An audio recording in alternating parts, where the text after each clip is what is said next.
जय हिंद साथियों, आप लोगों का अपना यूट्यूब चैनल माँ अर्जुन में आप सबको दिल खुलकर स्वागत है। मैं आज बिहार बोर्ड क्लास 10th का मैट्रिक परीक्षा 2026 का लल्लन टफ प्रश्नों का सीरीज लेकर आया हूं, जो लघु उत्तरीय प्रश्न होंगे जो सीधे पेपर में पूछे जाएंगे। आप लोग पूरे शिद्दत के साथ पूरे वीडियो के अंत तक बने रहेंगे। कम समय में सिकंदर बनाने का श्रेय इसे दिया जाएगा, ठीक है, याद रखेंगे। जानेंगे इससे पहला क्वेश्चन है, इसके पहले 3 वीडियो अपलोड कर दिया गया है। ये वीडियो पार्ट 4 होगा, गलती से यहाँ पे 3 लिखा गया है। पहला क्वेश्चन है पूंजीवाद क्या है, ठीक है, बहुत अच्छा क्वेश्चन होगा, बहुत बढ़िया क्वेश्चन होगा। कहेंगे पूंजीवाद, पूंजी के मतलब क्या होता है? पैसा। पैसा के मामला में यहाँ पूछा जा रहा है। पूंजीवाद, जिसके पास ज़्यादा पैसा होता है वो पूंजीवादी व्यक्ति बनता है। तो पूंजीवाद एक ऐसी विचारधारा है जिसके अंतर्गत उत्पादनों एवं साधनों पर सरकार का अधिकार न होकर किसी खास व्यक्ति का अधिकार होता है, उसे पूंजीवाद कहते हैं। ऐसी व्यवस्था में कोई व्यक्ति निजी लाभ के लिए कार्य करता है। देखिए पूंजीवाद में क्या होता है कि पूंजीवाद एक विचारधारा, एक सोच है और एक पैसा के मामले में कन्वर्ट कराता है। कि इसमें क्या होता है कि जिसके पास ज़्यादा पैसा होता है ना, उसकी अस्तित्व ज़्यादा होती है, वर्चस्व ज़्यादा होता है, और वो क्या करते हैं, कोई काम करेंगे अपने लिए करेंगे। जैसे पूंजीपति के नाम ले लीजिए, जैसे मुकेश अंबानी के नाम सुने होंगे, एलन मार्क्स दुनिया का सबसे अमीर व्यक्ति है। वो कोई भी काम करेगा अपने लिए करेगा, उसको सरकार से कोई ताल्लुक नहीं है। जो काम हम अपने लिए करते हैं वो पूंजीवाद है, सीधी सी बात है, ठीक है, याद रखेंगे। तो अब फिर से सुन लेंगे। पूंजीवाद एक ऐसी विचारधारा है जिसके अंतर्गत उत्पादन एवं साधनों पर सरकार का अधिकार न होकर किसी खास व्यक्ति का अधिकार होता है, उसे पूंजीवाद कहते हैं। ऐसी व्यवस्था में कोई भी व्यक्ति निजी लाभ के लिए कार्य करता है। सेकेंड क्वेश्चन है रूसी क्रांति के किन्हीं 2 कारणों का वर्णन करें। तो आप जानते हैं रूसी क्रांति के कई कारण थे, लगभग हम लोग 6 से 7 कारण पढ़े हैं। देखा जाए तो आपका चैप्टर 2 का क्वेश्चन है और 6 से 7 कारण हम लोग पढ़े हुए हैं, ये भी बात याद रखेंगे। 8 कारण पढ़े हैं और जिसमें से 8 में से आप किसी को 2 की चर्चा कर सकते हैं, ठीक है। तो मैंने इसमें 2 कारण की चर्चा किया हूँ। पहला आपका है, यहाँ पे आंसर में पहले लिखेंगे उत्तर में कि रूसी क्रांति के निम्नलिखित कारण थे, लिखना ना भूलेंगे। ये आपका सबसे इंपॉर्टेंट पॉइंट होता है कि रूसी क्रांति के निम्नलिखित कारण थे, इससे आपके 1 नंबर मिल जाते हैं, ठीक है। पहला उसमें लिखेंगे रोमन अंक में जार की निरंकुशता एवं अयोग्य शासन, लिख कर डैश देंगे क्योंकि यहाँ पे वर्णन की चर्चा किया गया है। तो यहाँ पे लिखेंगे रूस का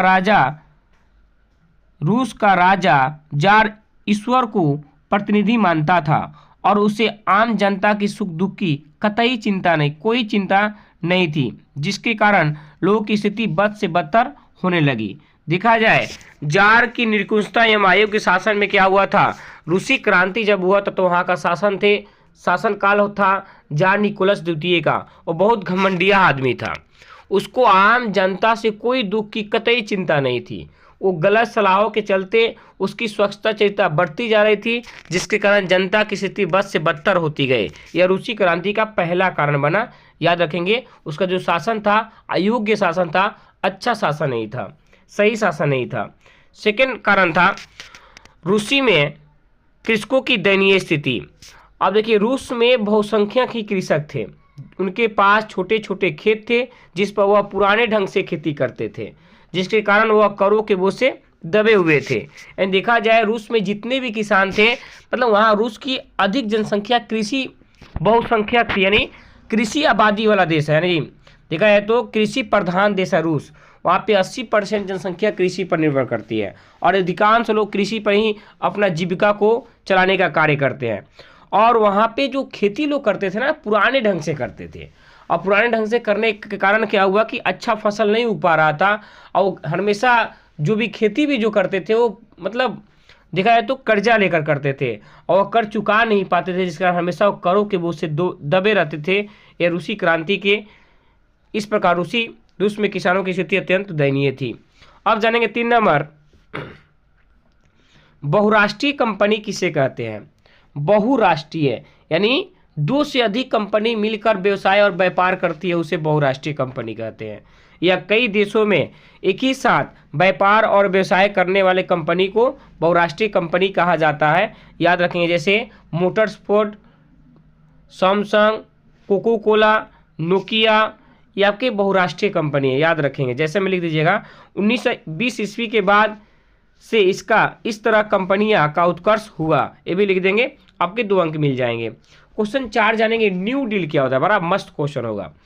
न्यू डील, ये देखा जाए तो जब अमेरिका में नई आर्थिक मंदी आई थी 1929 से लेकर 33 तक में रही, अमेरिका को साफ ही कंगाल बना दिया।